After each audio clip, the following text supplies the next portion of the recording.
The Accidental Entrepreneur is brought to you with the help of our sponsor, AWeber, the world's leading small business email marketing and automation service provider. Since 1998, AWeber has helped more than 1 million small businesses and entrepreneurs through its suite of web-based email marketing, automation tools, and education. AWeber, the best option when it comes to marketing your business. The podcast is also brought to you by the Alternative Board. Since 1989, the Alternative Board, or TAB, has been one of the leading peer advisory and business coaching organizations for independent business owners and CEOs across the world. By facilitating peer advisory boards, private one-on-one coaching, and strategic planning services, TAB helps business owners improve their businesses in ways that change their lives. And be sure to connect with our affiliate sponsor, GSM Growth Agency.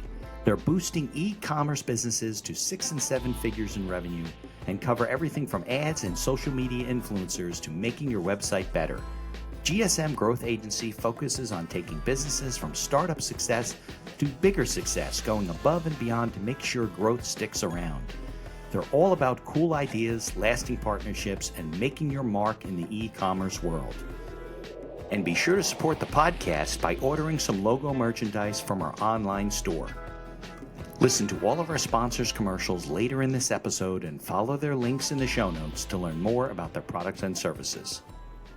All right, welcome to another episode of the show. If you're listening, please leave us a 5-star review wherever you can. If you're watching us on YouTube, subscribe to the channel, like us, so we can keep bringing on the great guests that we've had over coming up on 5 years now. Everybody will meet Kelly Lynn in a minute, and let's get on with today's show. The information provided in these episodes is for entertainment purposes only. It is not a guarantee of success or to be construed as advice of any kind. You should always seek advice from local licensed professionals before making any decisions. The dictionary defines an entrepreneur as a person who organizes and manages any enterprise, especially a business, usually with considerable initiative and risk. People often start a business without much choice, perhaps due to a job loss or just being dissatisfied at work, and they come up with an idea they just know can be successful. They become entrepreneurs by accident. That is to say, their success or failure happens by accident, not with intention. My name is Mitch Beinhaker. I'm a corporate attorney and a business advisor. You're listening to The Accidental Entrepreneur, my podcast about how to achieve success on purpose, not by accident. Join me along with our monthly guests, where we share our knowledge and help you get a hold of your business. And now on to today's episode. All right, Kelly. Do you prefer Kelly Lynn or you prefer Kelly? Kelly's good, Mitch. Okay, Kelly. good. All right. You never know, so I like to ask. But thanks for joining me. Now, what part of the country are you in? Right outside of New York on the Jersey side. We're right here. So we're both, it's 10:30, 10:40 here. Good. Yeah. I had a guy yesterday and I was like, can we talk at like 10? And he's like, oh God, it's 7 o'clock for me. I didn't realize it was in California. So yeah. Always good to ask. But I appreciate coming on the show. I think we connected through like Podmatch or something like that, right? One of the things. Through a networking event. Yeah, and I'm so happy to be here. Thank you so much for having me on. Yeah, no, I appreciate it. So why don't we get into you introducing yourself and telling us about your background and your experience, and then because I know we're going to talk about coaching and leadership and even a little bit about mental health and everything in the second half of the show. But I'd like the viewers, the listeners, to get to know you and your background. Sure. Yeah. So I started on Wall Street and then I climbed the corporate ladder for 20 plus years. I was doing finance strategy and HR for some of the biggest brands, retail, luxury, and fashion brands. And, I loved it, but I knew I didn't want to be in corporate for the rest of my life. And I was always like an entrepreneur at heart. 5 years old, I was selling lemonade and lemonade stands and, doing all the things. But I didn't know what it was. I didn't know, should I get into real estate? Should I open a brick and mortar? And so I was always kind of thinking about that. Right. And so I, I was like, what is it? What is this thing? So I actually started a network marketing business and skincare, in home parties. And one of my best clients was like, you'd be a great coach. And this was back in 2009. And I'm like, what do you mean, a basketball coach? I'm not going to be. She's like, no, like a business and life coach. I'm like, what's that? I didn't know what it was. So went back, actually did my due diligence, got certified. And I'm like, oh my gosh, this is it. So I started my business alongside my corporate job. Okay. And it wasn't a JOB. It was one of the ran the New York Tough, it was like from a 7 a.m. to midnight. And so what I learned is I was building this on the side and coaching and speaking. And then I was climbing the corporate ladder and I burnt out, actually ended in the hospital. Oh, I had, jeez. mental, emotional, and physical breakdown. Just And doing too much, right? just doing too much. And also, having fast food, breakfast, lunch, and dinner. And I remember one time we were in a really busy time and I was in a conference room with a couple of people and I looked up at the clock. It was 4 o'clock in the afternoon. And I realized I was like, oh my gosh, I have not eaten anything, drank anything, or went to the bathroom. I'm like, what is going on? So, and I'm sure a lot of people can relate, but that was how I was living my life. And so it took me about like 2 months to really, for my body to recover. Yeah. And it was, And so that's when I really turned into, learning about myself. I was getting coached also at that time, but there was a lot of trauma that I started to heal and look into and addiction and patterns and why was I doing this? And so that's how I started off and then went full time a few years ago and left corporate and here I am.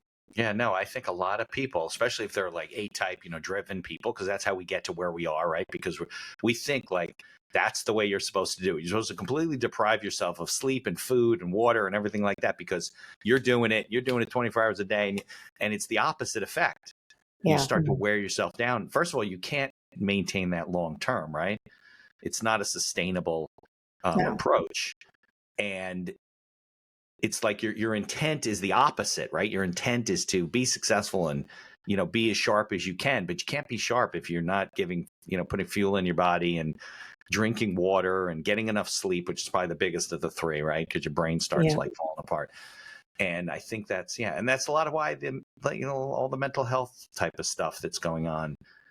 Because I think we feel, even in the corporate world, I think we feel pressure to do that and to be that person, and that's not, I think just it's a movie thing. It's not real life.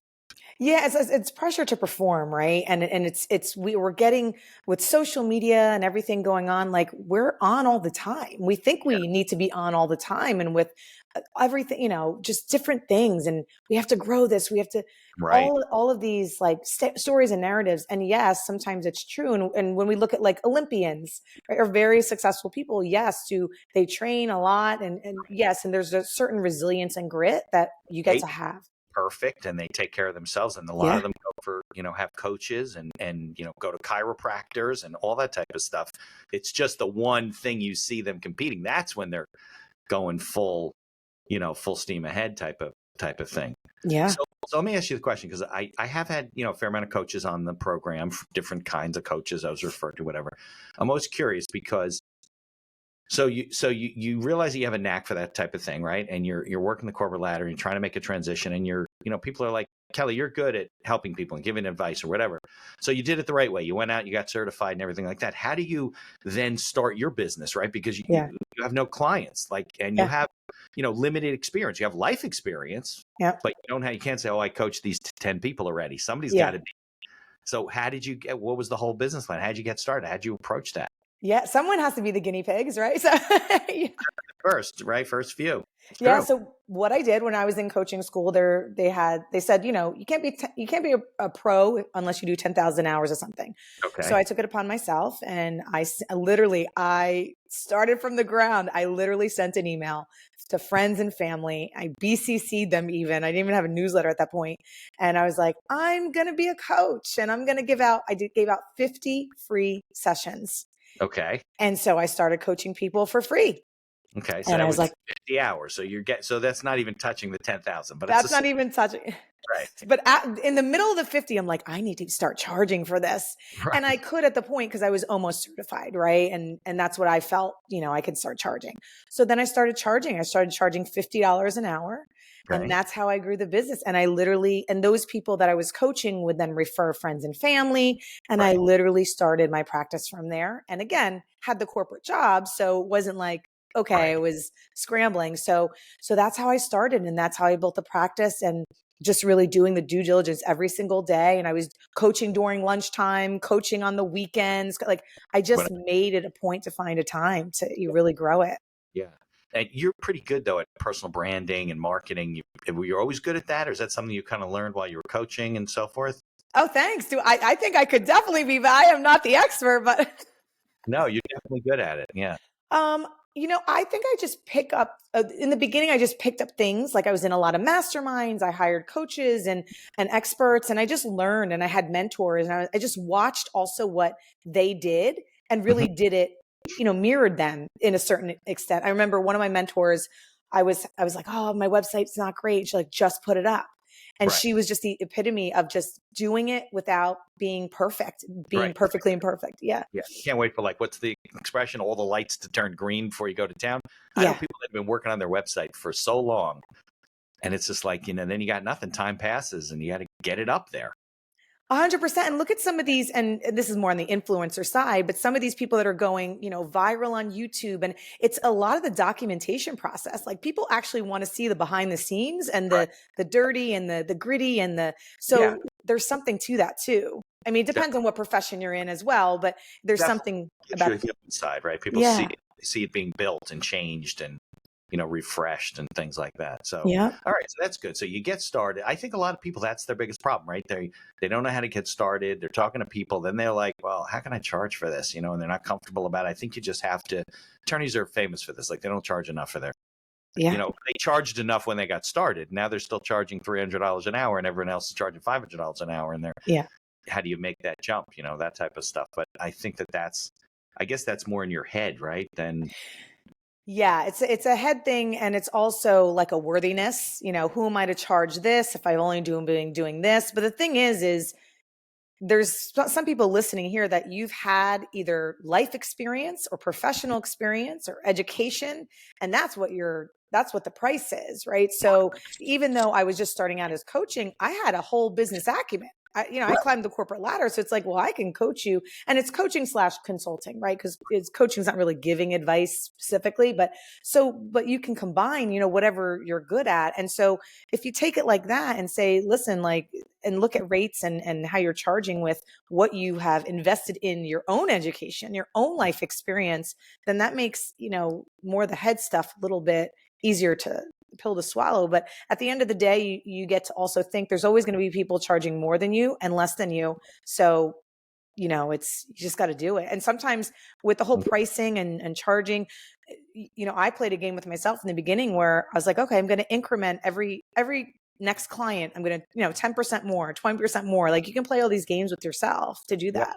Yeah, definitely. I even tell people, look, you got to increase it doesn't have to be a lot. You got to increase your prices every year because you won't be able to just double your prices all of a sudden. It'll be too much for you to handle and too much for you to explain to clients. So are there more industries, more businesses, or certain kind of professionals that you prefer to work with and you're better at than more comfortable with than others? I have coached thousands of people. I've coached everyone underneath the sun. I've heard everything. I actually love hearing different stories, but I do focus on female founders that are scaling their business to make more money, in less time, and also deal with, okay, what's coming up, like the mindset stuff, the trauma things that appear when you're building a business, and even the mental things that we were talking about.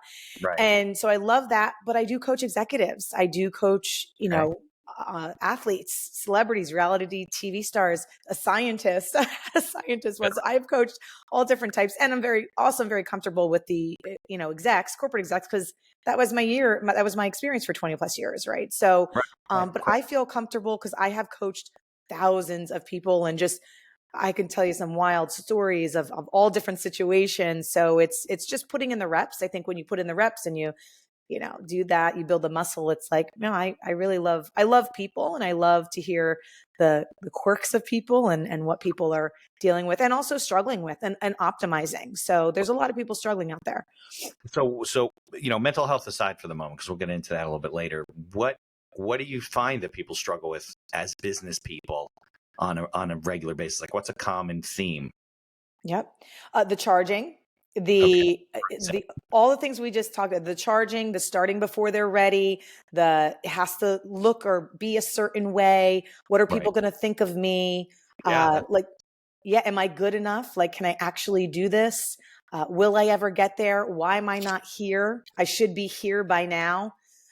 So all of the, it's covered in different things, but underneath, when you get down and dirty, it's the beliefs, it's the behaviors, and it's honestly the narratives that we all have, right? I like to say people are walking around, we all have perspective, and we're all like wearing these glasses, right? With different lenses of our past experiences, our childhood, how we were brought up, the environments that we surrounded ourselves with. Some of it's not our fault, right? But it's also, okay, how are we going to shift it if we want to get to a certain level? So yeah, it's all the common, people, it's a lot of common things that people are like, oh, that's not me. But when we get down to the deeper root of it, it's the, I'm not good enough, the worthiness, the beliefs, the habits, and all of that. Yeah. Do you find, because I know successful people probably use coaches more than unsuccessful people do, right? So do you find though that underlying, even though they're successful and even though they're out there seemingly confident, do they still have those insecurities deep down? Oh, 100%. Through them or something? I don't know. Yeah, 100%. I mean, just imposter syndrome, just for my, female founders or even female executives that are, CEOs and SVPs and, even the corporate, like imposter syndrome is, gosh, it's so common. I've come across that a lot where it's like, well, who am I to do this? I'm like, who are you? I mean, do you have the company? Yeah. I don't know. Do you know who you are? Like I'm seeing something, it's the imposter syndrome, big time for sure. And I think it's also even the fear of success. Like a lot of people fear failure, but a lot of also people subconsciously, like, it's like, well, yeah, I'm successful, but I want to get to that next level.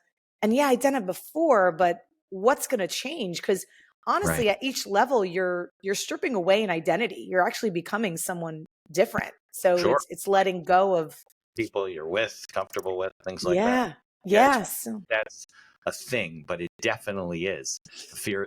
People like fear of success. Come on, everybody wants to be successful, but I think deep down inside, we fear change. 100%. Yeah. And it's a little bit of a loss and a grief like piece of it. Like I had a family member pass away recently. And so it's very similar of like, wow, it's grieving this identity, right? Yeah. Of my old identity. I like this identity. I've been successful at this identity, but if I strip away and need to become someone else, Dr. Joe Dispenza talks about this a lot. It's like, okay, I need to become the next version of myself. I got to let some things and shed some things, away. Definitely. All right. So why don't we talk a little bit about, like, if I was a business owner just not even necessarily getting started, right? So you talked about some of the female founders you deal with, right? Mm-hmm. What kind of challenges are you seeing? I understand that the things that they need coaching on or whatever, but from a business standpoint, what kind of challenges do they face, as a founder trying to grow their business? I mean, what are the things that you see that are, not necessarily in their head. Yeah. Talking about within their business. Well, it depends on what level they are at, right? Some of them are bootstrapping. Some of them are just starting out. Some of them are like mid to higher level. Right. The bootstrapping ones, right? It's like, okay, well, drinking from a fire hose. What do I need first? Do I need the lawyer? Do I need, right, the accountant? Do I do all those? Yes, and yes. So it's like, how do you make that and build those foundations? So it's the foundational pieces that I'm seeing. And then also not having processes in place. Like they're like, oh, well, and actually this happened with a higher end client of mine. She was in corporate, very high up, starting, a business, consulting business. And she's like, but I don't want to reach out. They should come to me. And I'm like, well, yes. And it's a different that's business development in a different way. So it's definitely process systems. And then also like, how do you, depending on what business you're getting into, there's going to be some things where you're going to have to get in the weeds in the beginning or the middle or the end. Right. So a different way and approaching of business. And, business is business, but sometimes people are comfortable in doing things there, the way that it worked here. But starting your own business or being in business for yourself is definitely a little bit different, right, than some of these corporate positions. Yeah, similars. At a corporate, you used to have all the support you get and, the upper level things, and you delegate and you delegate it to yourself if you're the only person in the office to start. Yeah. And there's people like, if you have the funds and the investment, you can have a team, right away. So it's a little bit different because now it's your own, right? So there is little components, but yeah, I'm seeing a lot of people with like the processes, the systems, they don't have it, or maybe they bootstrapped or they didn't have the appropriate foundations. And then also kind of like business development, like how are you getting out there? How are you networking, right? Yeah, sometimes we don't want to go to like sometimes I don't want to go to networking events, and I just do. You just got to show up, Just So gotta be there and talk.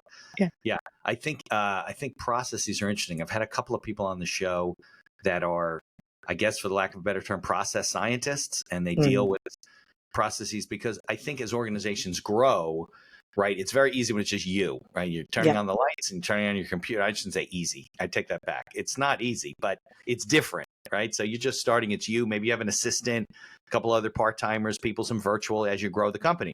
But then you get to the point where you have like departments that do things or groups of people that do things, and you don't have anything really in right. You don't have like a handbook that deals SOPs with and any of that stuff. Right. SOPs. Exactly. And I think that smaller business owners really overlook the importance of that. And it gets out of control without you realizing. And things are just, business is coming in. It's not processed the same way. Customer service gets affected, right? How the customer, because they're not treated equally. Or, the same. So they don't have the same experience. And I think all that stuff becomes really important. And I think as part of that, and, maybe your corporate clients recognize this more because they're used to leadership and kind of things happen in the corporate world. But I think a lot of, and I constantly talk about this with people about leadership, I think small business owners don't really think leadership like applies to their business, right? Yeah. Like they don't realize, they think leadership of, you're at J&J and you're standing up on the stage talking to all your employees or your department or whatever. Right. And it's so important. It's more important, I think, when you're a small business owner because you lose your people. They don't buy into your vision. They don't know what they're doing. They have job satisfaction issues and all kinds of stuff like that. And the good ones I know are good at, leading their people as opposed to, just being the one who demands you do everything, right? Dictation versus leadership. So I don't know what your thoughts are about. Yeah, I think you bring up such a great point because when you were talking, I was thinking about, the Eisenhower matrix. I don't know if everyone knows about that. It's like the 4 quadrants of important and urgent or not important, not urgent. Like there's these. I don't know what it was called, but I know what it is. Yeah. So it's that, right? So it's like, okay, where am I spending my time? And you're exactly right. Like some people think leadership is just like leading people, and yes, but it's like, it's the vision, it's the systems and processes. It's, do you have the right lawyer, the right accountant that's going to support you, the supporting team, right? So it's all of that. And like you said, sometimes it's like, oh my gosh, there's so many things in a business that make it run that, of course, some things might slide, but it's if you're very strategical and, maybe use the Eisenhower, it's like, okay, we don't want to always be doing urgent and important things because then it's like you're reactive instead of proactive. Yeah. Right. So, and I think also a lot of people think that, it's just easier. I can do it myself, Yeah. Instead of taking the time to train somebody, to put it in writing, you bring on somebody new and say, hey, this is the way we do it. You can hand them the book. They can read it, ask questions. A lot of small business owners kind of skip that step. They're too busy putting out fires is what the problem is. Yeah. And it's a control thing too, because it's like, well, I can do it better. And, I'm going to have to invest the time to teach someone. And then I got to train and I got to. So yeah, sometimes it is taking 2 steps back in order to really, 5 steps forward. Right. Yeah, no. I mean, look, any of the processes that I use in other businesses I know that are automated now through all this AI stuff, it takes time to set it up. You can't do marketing with a blank email. Right. You can't have a website with no content. It's got to be written. Can you get people to help you? Sure. But, and that's part of the delegation process, I think. But that's, I think, where business owners struggle. The ones that I know that are successful, they have no problem delegating things. They'll be the first person to say, I'm not the best at that. Yeah. I know what I'm good at, and I know what I'm not good at.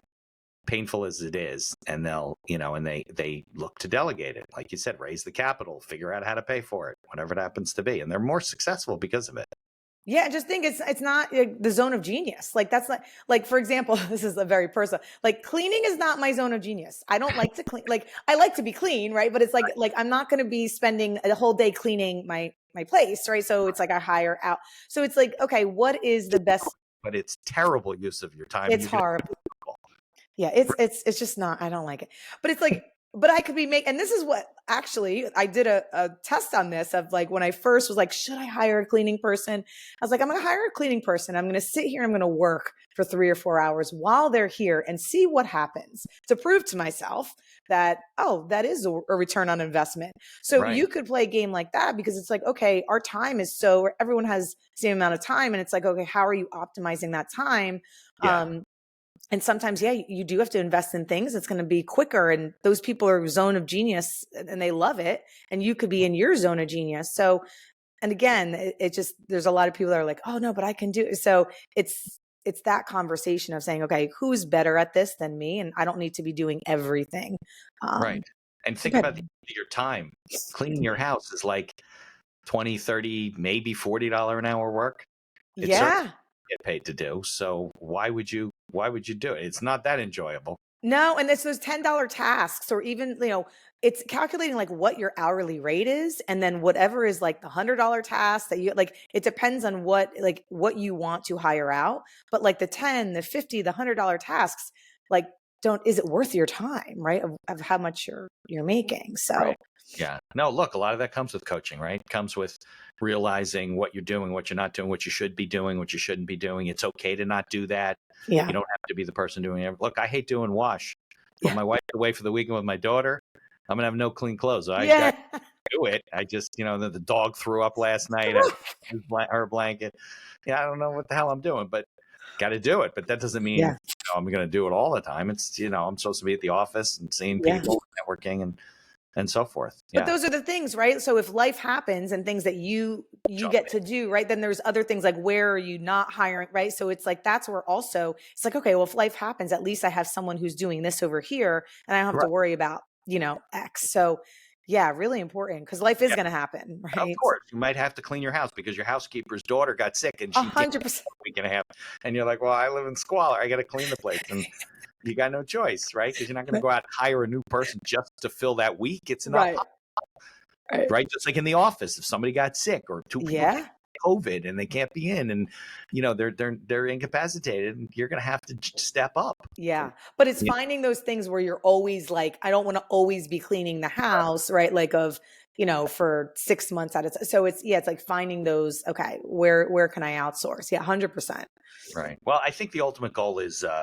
What's that book? The E-Myth, right? To be able to work on your business and not be an employee of yourself, right? The last thing you want to be is an employee of a company you just happen to own. Like that's how I look at these people that do everything.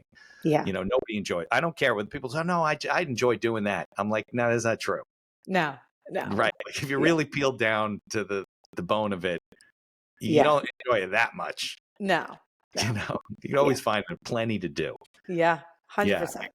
All right, so why don't we do this? We're almost 28 minutes or whatever. Let's take a little break for some commercials. Mm-hmm. Then we'll come back and we'll talk more about, the kind of things that you have people doing from a mental health standpoint and a balance, because we're in a weird time having come out of the pandemic and, we kind of live very differently than we did 3 years ago. So does that make sense? Yeah, absolutely. Sounds great. All right, hang in there.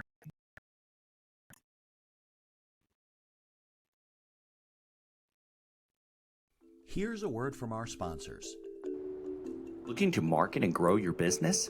Or perhaps you're just getting started and want to hit the ground running?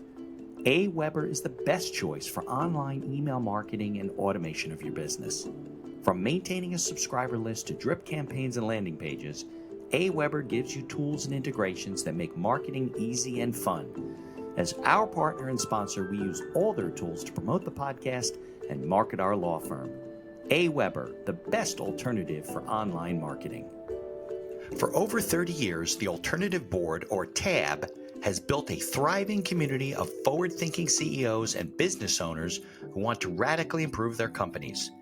Through unique combinations of one-on-one business coaching, participation in monthly TAB board meetings with other non-competing owners, a suite of strategic tools and customized strategic planning workshops, TAB membership can deliver greater strength to your business and a better work-life balance for you and your family. All packaged in a streamlined and affordable service that the people at TAB invite you to try risk-free. Are you struggling with managing advertising due to a lack of time or expertise? Perhaps you're facing challenges in scaling ads for your store. Are you feeling lost when strategies have no success? GSM Growth Agency is your reliable partner in overcoming these business challenges.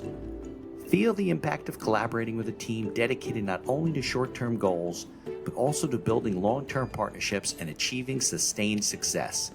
Embark on an exciting journey to redefine the possibilities of e-commerce and create a legacy of unparalleled excellence. Take decisive action now.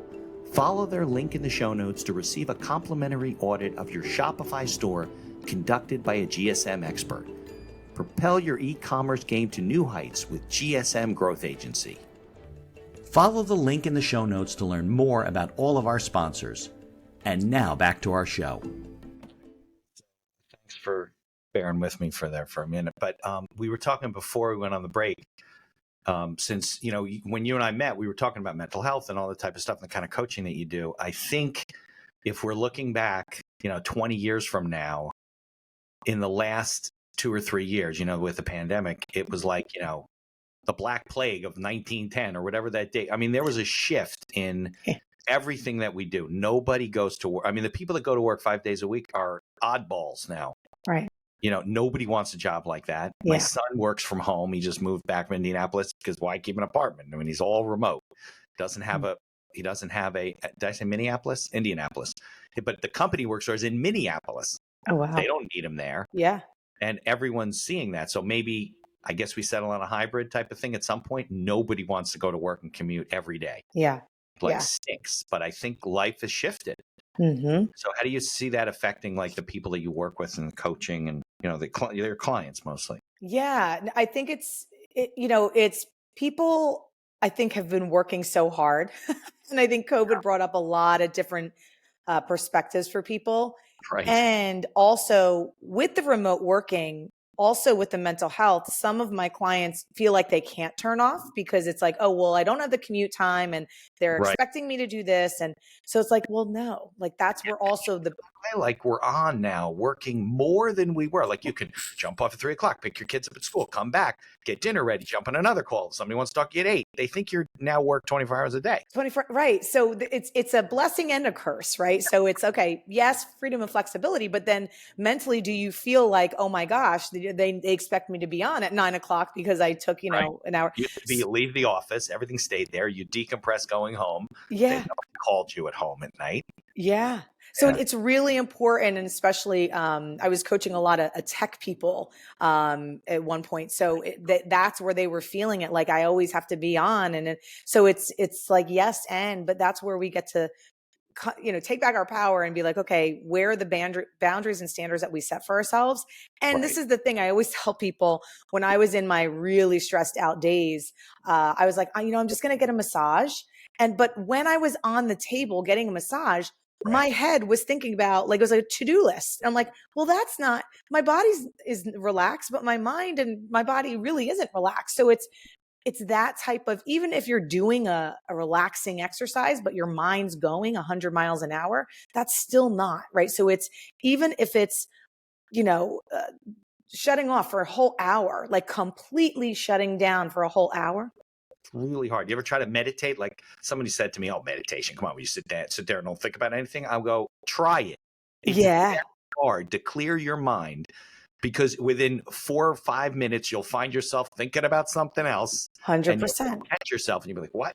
Because that's the way your mind works. It just keeps looking for something to do. That's what that's how our brains go, right? We're looking for more information, thinking about this, whatever, Yeah. And even if it's like simply getting outside or taking a walk, like a 5-minute walk even, or it doesn't have to be like an hour walk, like even that, right, is something, it does something to brain and body. Even if you're still thinking about the thing, you can say to yourself, okay, I'm not going to think about the thing, or maybe your mind starts to wander on something else, but really giving it like a different perspective, because sometimes it is very hard to shut totally off.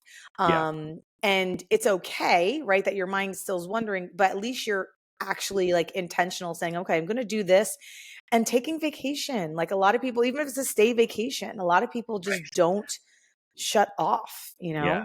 Especially when you're on vacation. When you're on vacation, exactly. When you're still working. And this is a hard one too, for some people. I know it was hard for me, like keeping your cell phone out of the bedroom, right? Yeah. Like, really like not sleeping with your cell phone. Don't do that. I plug them. My wife keeps it in the bedroom, but I don't. Look, it's an argument we Yeah. have, but I leave it in the kitchen. I'm not a brain surgeon. Nobody's going to die in the middle of the night. You'll Yeah. cook for me tomorrow, you know? Yeah. So there's just different certain things you can do right throughout the day. Like even if you put like one hand on your belly and one hand on your heart, that Yeah. actually signifies to the body, okay, I'm, even if your mind's wandering, like I'm safe, because some of this is somatic and like the embodiment of it, but Yeah. also because when you calm the body, the brain will listen, and vice versa. So it's like pick one maybe and go there. But yeah, it's even, you know, it just depends. People have different things. People write, they verbally process. Like I have some clients that are just like, you know, I just need to verbally process. They will constantly talk for 45 minutes. And I've maybe, what? To you or to To themselves? me. Well, I mean, yeah, I ask them 2 questions and then they just go off, right? And I'm like, okay, I literally could put my phone on mute and they could, but sometimes people need that, right? Because they just need like a third party to talk it out, like people are verbal process. And that's also helpful for mental health to just talk about, you know, whatever is coming up.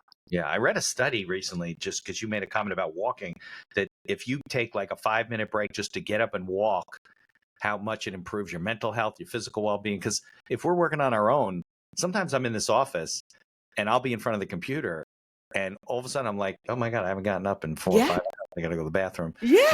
Luckily, sometimes my smartwatch buzzes and says, get up. Like, what are you sitting down for?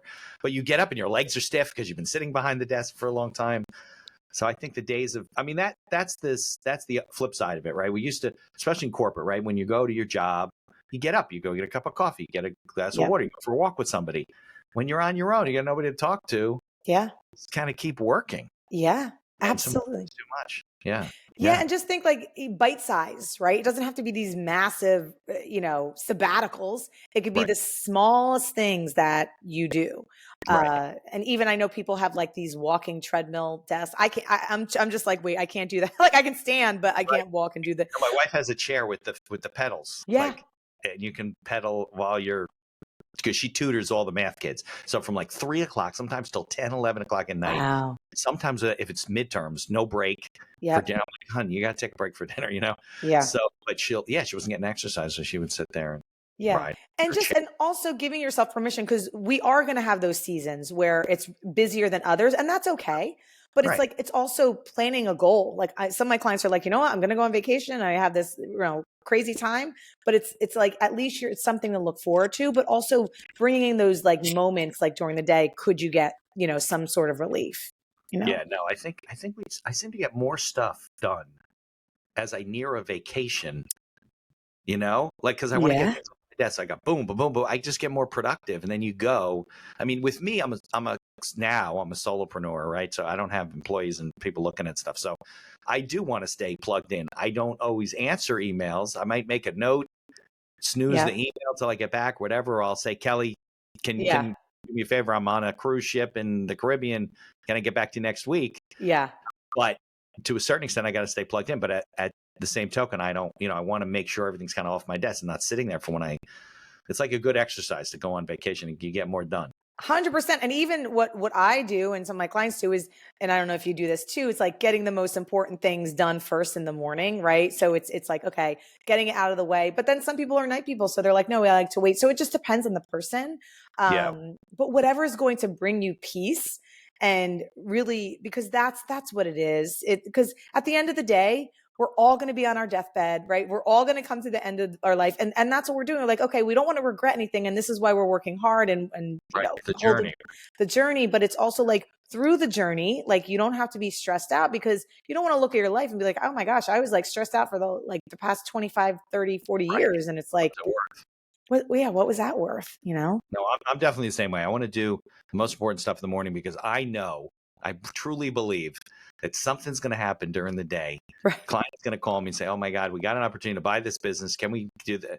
And are you available? And sometimes the answer is no, because how could I be available like right now? But sometimes I can squeeze it in if I'm kind of up, you know, caught up on things, and then nothing happens and I got less pressure at the end of the day. And but that took I'm 57, been doing this 32 years. That took a lot of time. Yeah. Working and getting better at Yeah. what you do. And So it's just, let me ask you. yeah. No, go ahead. No, it's just it is the discipline, right? And it's also starting small. It's like, even if you're doing a new workout routine or whatever, eating right, it's like, okay, you can go hardcore, but it's You're gonna like, week. yeah, Yeah, yeah. it's too much. Change your diet. Mhm. Now you're gonna be doing exercise, and you're gonna be doing lifting weights, and you're gonna push at this and do it.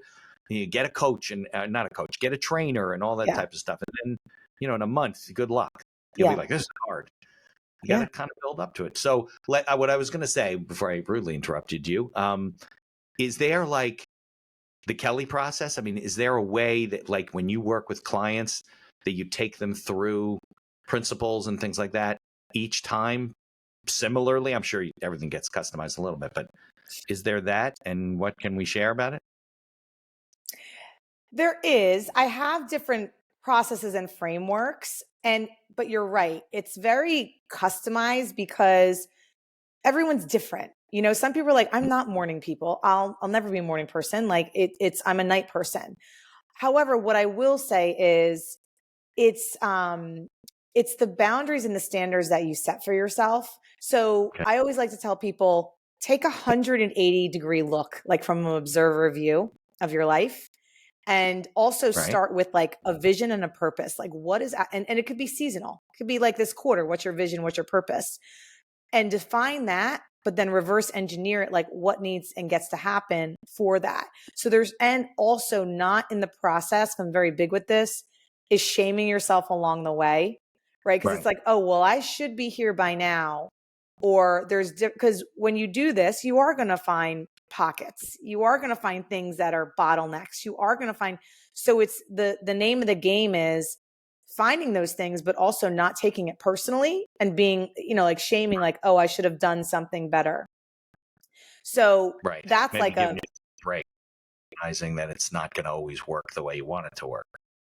Yeah. Yeah. And also because then everyone does have their certain processes for different things, right? If it's business development or it's, you have kids and you want to leave a legacy or you want to do something before your kids turn a certain age. So it just depends on where that person, or if you want to hit, the next million in your business or whatever that is, there's just different things, right? It comes down to consistency and discipline. But like you said, it's not doing everything at once, because then that's not sustainable. And yeah, and to have fun along the way too, because so there's different frameworks, and I work with people on like content and just like their business strategies. And so there's so many different things that we go through. But it really depends, because there's a lot, what I see in a lot of people, because a lot of the people I coach are high performers. They are not having fun, right? They're not, they're constantly working, and they're constantly like, that's the next goal. And sometimes work is fun. Like, that is my fun, and that's great. And it's like, okay, yes. And what else is fun outside of that, So I know that doesn't really answer your question on getting in the tactical weeds of things. Yeah, it gives me an idea. But so when people come to you, or I assume mostly referred at this point, are they coming for specific things? Are they coming in the door and saying, Kelly, I don't know why, what this whole process is about? What happens more often than not? Yeah. So I coach female founders on scaling their businesses. So I have 2 coaching programs around that. So we go into the whole tactical process, the business plans, the vision, all of that, what's working, their content, right? Marketing, messaging, all of that, how they find business development clients.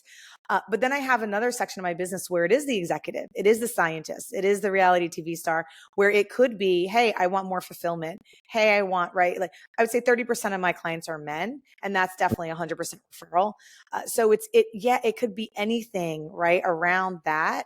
But they're usually at a certain point where they're already successful. So it's either they want to optimize it and again, have like more mental awareness or fulfillment. A lot of people want what they want because they want to have a feeling associated. So they might not be feeling free. They might not be feeling more alive. They might be like, oh, this is mundane.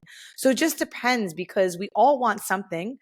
A lot of my female founders like, I just want the multi-million-dollar business. And I'm like, why? It's like, oh, because freedom comes with that. Like that. But it's like, okay, of course. Yes, I agree with that. But then can you actually like embody that feeling now? Because that's only going to attract it faster, right? Like, are you going to wait for the money to then do the things you want to do? Like, no, doesn't make sense. Find out that it's not as fulfilling as you thought it was, because that's usually the case, right?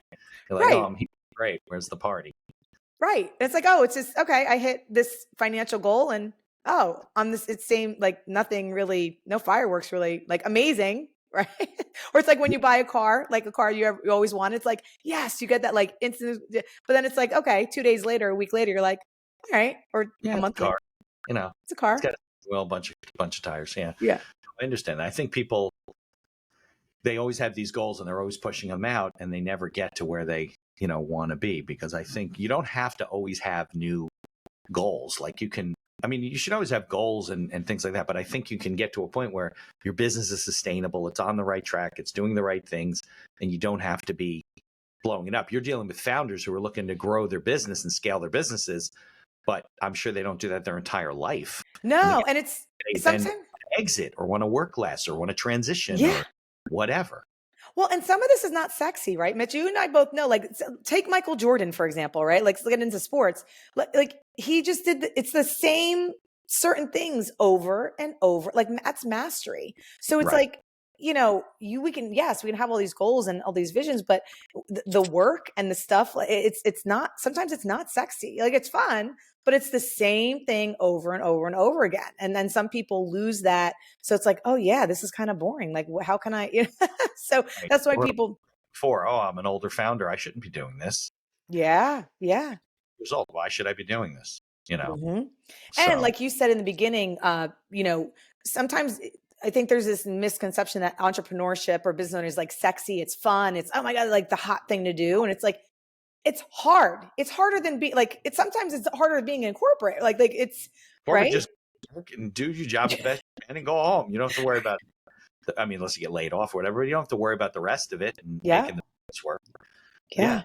Absolutely. I think, it's hard. I think if you like it on the hardest days, I think you'll be okay. Yeah. Yeah, absolutely. And it's finding, and I would tell anyone listening, right? It's what feeling you want. Everyone wants something, and they want something because they want to feel a certain way. They think the money, the car, and yes, right?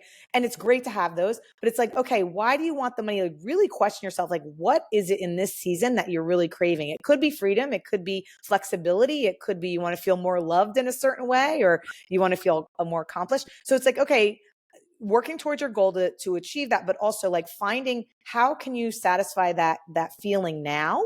Is there something small that can be like, oh, okay, that's, you get a hit of that, or it's like, oh, it's fulfilling. How can I feel more free? Can I just take a random, vacation or staycation or whatever it is? So that's why I always like to tell people, because if you can get to the feeling now while you're building it, like that's where the fulfillment comes in. Yeah. If not, you just keep building and you'll never get there.